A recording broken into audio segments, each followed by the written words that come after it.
Petite ou grande, belle ou moche, la courge, c'est la reine des étals de cette saison. Aurélie Pinard livre ses petits conseils culinaires pour que votre courge ne finisse pas qu'en soupe. On est en plein dans la saison de la courge, donc c'est l'occasion de découvrir des variétés différentes qu'on peut trouver au jardin respectueux et chez vos maraîchers, qu'on n'ose pas toujours cuisiner parce que de par la taille, on se dit qu'est-ce qu'on va faire de cette grosse courge, ou de par des fois le physique, on a des courges qui ne sont pas toujours très belles mais qui sont très goûteuses. Alors on va cuisiner un repas complet, qu'est-ce qu'on va préparer et manger? Et bien alors donc en entrée, on va faire un velouté justement avec la courge, la galeuse d'Essine, avec une chantilly à la noix de coco, des épices curry, cumin, et on va faire un petit beignet à la courge râpée.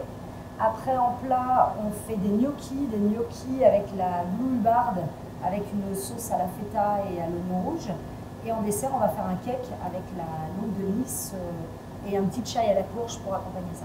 Parce que la courge, ça se marie très bien avec du sucré. Tout à fait, oui, sucré comme salé. Même si certaines personnes ont un peu peur parfois de voir le sucre et la courge mariés.